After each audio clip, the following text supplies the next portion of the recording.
ધ્યાનથી સાંભળજો, આ મહત્તમ તમારા જીવનને સુખ પ્રદાન કરે છે.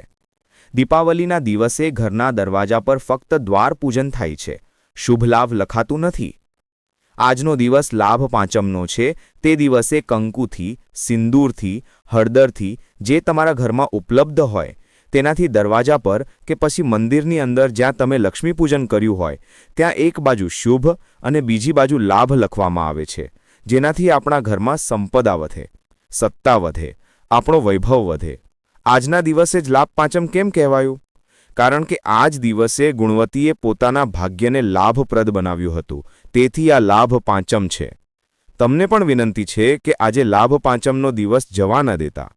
તમારા ઘરના દરવાજા પર કંકુથી, હળદરથી કે સિંદૂરથી અથવા જ્યાં તમે ઘરની અંદર લક્ષ્મીનું પૂજન કર્યું હોય તે પૂજનવાળી જગ્યા પર કોઈ દિવાલ હોય, ભગવાનની અલમારી હોય, ભગવાનની ચોખટ હોય, કોઈ જગ્યા હોય ત્યાં નાનું એવું શુભ અને લાભ લખી શકો. કોઈ દિવાસળીથી, સળીથી, આંગળીથી. જો ત્યાં ન લખી શકો તો તમારા ઘરની અલમારી પર, તિજોરી પર, ભંડાર ભરવાની જગ્યા પર, રસોડામાં ક્યાંય પણ શુભ લાભ લખજો. અને નિયમ બનાવી લો કે દીપાવલી પછી લાભ પાંચમના દિવસે આપણે શુભ લાભ લખવાનું છે. આજનો જ દિવસ હોય છે. તમને તો ખબર હશે, પહેલાંના સમયમાં દિવાળી પર આજે ગલ્લા, અનાજ વેપારીઓ છે ને મહારાજ, તે લોકોની રજા હોય છે. આ ગલ્લા વેપારીઓ જે હોય છે તેમનો બધો વેપાર બંધ થઈ જાય છે. તો આ ગલ્લા વેપારીઓ જે હોય છે, કાપડ વેપારીઓ હોય છે, નવું કામ જ્યારે શરૂ કરે છે તો આજથી જ કરે છે. કારણ કે આજના દિવસથી જે શરૂઆત કરવામાં આવે છે તે આગળ સુધી વધી જાય છે, તરક્કી તરફ. આજે બધા જીવન વીમા નિગમવાળા હોય છે કે ગાડી વાહનવાળા હોય છે કે અન્ય જેટલા પણ હોય છે, તેમને આજે પોતાના કાઉન્ટર પર, પોતાની પેન પર, નોટપેડ પર જે કામ કરે છે ત્યાં શુભ લાભ લખવું જરૂરી હોય છે. ઘણા લોકો બહાર રહે છે, લખી નથી શકતા, તો એક કોરા કાગળ પર કંકુથી શુભ લાભ લખી લો અને તે ઘેર જઈને પછી ચોંટાડી દો. પણ આજના દિવસે શુભ લાભ જે લખવામાં આવે છે તે જીવન પર્યંત સુખ સમૃદ્ધિમાં વધારો કરે છે. જો વધારે કંઈ ન કરી શકો તો શંકરના મંદિરમાં જઈને ઘીના દીવા પ્રગટાવો, 5 દીવા લગાવો. અને જો વધારે કમી પડી રહી હોય, ધનની, સંપદાની, સત્તાની, કોઈ પ્રોપર્ટી, કોઈ દુકાન, કોઈ ધંધો પાણી ન ચાલી રહ્યો હોય, બહુ કષ્ટમાં હો, બહુ તકલીફમાં હો, તો મહારાજ 108 ચોખાના દાણાને કેસરમાં પલાળીને, કેસરના પાણીમાં કેસરિયા કરીને પકવવાના નથી, કાચા ચોખા, કેસરમાં પલાળીને 108 શંકરને મધ્યરાત્રિમાં સૂર્યાસ્ત પછી રાતના 12 વાગ્યા પહેલાં ગમે ત્યારે શંકરને ચઢાવી દો, સમર્પિત કરી દો. અને એ જ અક્ષતના દાણા ઉઠાવીને પાછા રાખી લેજો. બ્રહ્મ મુહૂર્તમાં સવારે 4 વાગે ફરી બાબા પર સોંપી દેજો. ધન વધતું જ ચાલ્યું જશે. આટલા ઉપાયો, અને બધા ઉપાયો અહીંથી જ બતાવવામાં આવશે, નીચેથી કંઈ નહીં. કેટલું સુંદર લખ્યું છે. નાના રુદ્રાક્ષની માળા, જે નાનો રુદ્રાક્ષ હોય છે તેની માળા. કેન્સરનો જે દર્દી હોય છે, જો તેને ફર્સ્ટ સ્ટેજનું કેન્સર પણ હોય, જો નાના રુદ્રાક્ષ સારા હોય, 3 મુખીથી લઈને 5 મુખી, 7 મુખી, 9 મુખી, 11 મુખી નાનો રુદ્રાક્ષ મળી જાય, તેની માળા જો પાણીમાં નાખી દેવામાં આવે અને તે પાણીને એ જ મણકો નાખી દો, એ જ પાણી થોડું થોડું કેન્સરના દર્દીને સવાર, બપોર, સાંજ શ્રી શિવાય નમસ્તુભ્યમનો જાપ કરીને, પંચાક્ષર ઓમ નમઃ શિવાયનો જાપ કરીને, શંકર શિવનું નામ લઈને, મહાકાલ બાબાનું નામ લઈને, વિશ્વેશ્વર વિશ્વનાથનું નામ લઈને, કેદારેશ્વરનું નામ લઈને, 12 જ્યોતિર્લિંગનું સ્મરણ કરીને જો તે આચમન કરવાનું શરૂ કરી દે તો કેન્સર રોગમાં પણ આરામ મળવો શરૂ થઈ જાય છે. ફક્ત આચમન જ નથી કરવાનું.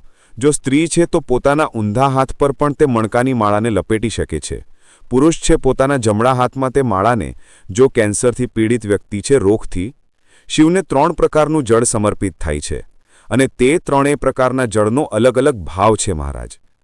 પહેલું જળ સાદું, ઘરેથી પાણી લઈને ગયા, જળ લઈને ગયા, શંકરને ચઢાવ્યું, તે આપણે ઘરનું પોતાનું સરનામું જણાવી દીધું, ભગવાન શિવને જળ ચઢાવીને પોતાના આનંદ માટે શંકર પાસેથી કંઈક પ્રાપ્ત કરી લીધું.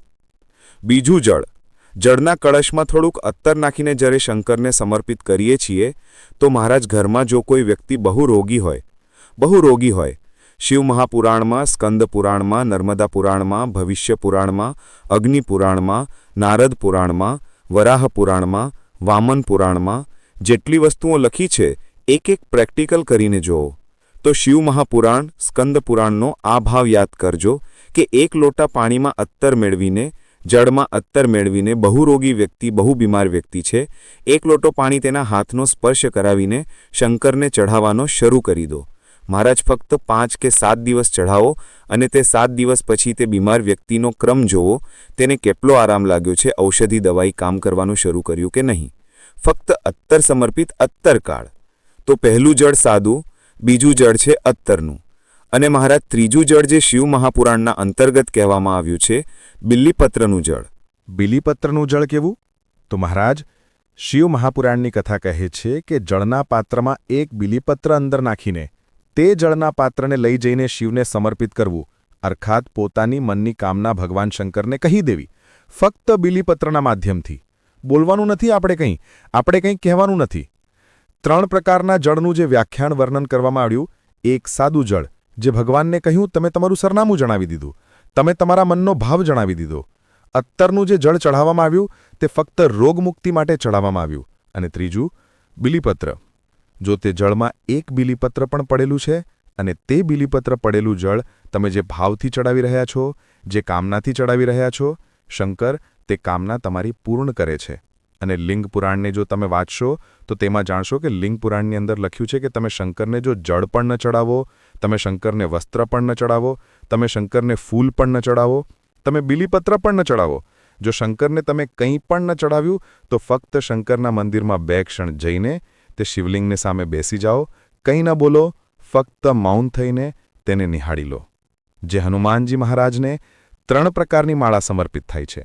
1 આંકડાના પાનની, બીજી બિલીપત્રના પાનની, ત્રીજી પીપળાના પાનની. આ 3 પ્રકારની માળા જેને હનુમાનજી મહારાજને સમર્પિત થાય છે, તે સમયે જો વ્યક્તિના જીવનમાં બહુ મોટો રોગ થઈ ગયો છે, બહુ વધારે કષ્ટ થઈ ગયું છે, કેન્સર જેવી બીમારી પણ જો તેને ઘેરી લીધી છે અને કિડની લીવર બધું બેકાર થઈ ગયું છે, તો વિનંતી છે પીપળાના પાનની માળા બનાવો, 108 પાનની, અને હનુમાન ચાલીસાનું દરેક પાન પર સ્મરણ કરજો. મહારાજ, તમે હનુમાન ચાલીસા વાંચતા જાઓ, માળામાં ગાંઠ લગાવતા જાઓ, અને તે માળા જે વ્યક્તિ કેન્સરથી પીડિત છે તેના હાથનો સ્પર્શ કરાવો અને શંકરને ચઢાવો. દવા લાગવાનું શરૂ થશે, કેન્સર જેવો રોગ પણ ધીરે ધીરે સમાપ્તિ પર આવશે.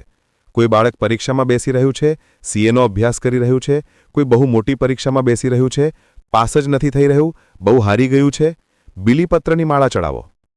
બિલીપત્રની માળા ચડાવો, 108 બિલીપત્ર તમે શ્રી શિવાય નમસ્તુભ્યમ મંત્રનો જાપ કરીને ગાંઠ લગાવીને ભગવાન શ્રી હનુમાનજી મહારાજની સામે પહોંચીને માળાને સીધી રાખીને જે વ્યક્તિ પરીક્ષામાં બેસી રહ્યો છે, નોકરી માટે, અન્ય અભ્યાસ માટે, જો કોમ્પિટિટિવ એક્ઝામમાં પણ બેસી રહ્યો છે, તો માળાને હનુમાનજી મહારાજને, અને હનુમાનજી કયા હોવા જોઈએ? પૂર્વમુખી હનુમાન, દક્ષિણમુખી ન જોઈએ. પૂર્વમાં જે હનુમાનજીનું મુખ હોય ત્યાં માળા એમ સમર્પિત કરીને હનુમાન ચાલીસાનો પાઠ કરીને 3 વાર સ્મરણ કરીને માળા શ્રી હનુમાનજીને પહેરાવી દો. એવી કોઈ પરીક્ષા નથી જેમાંથી તમે નીકળી ના શકો. શિવાય નમસ્તુભ્યમ.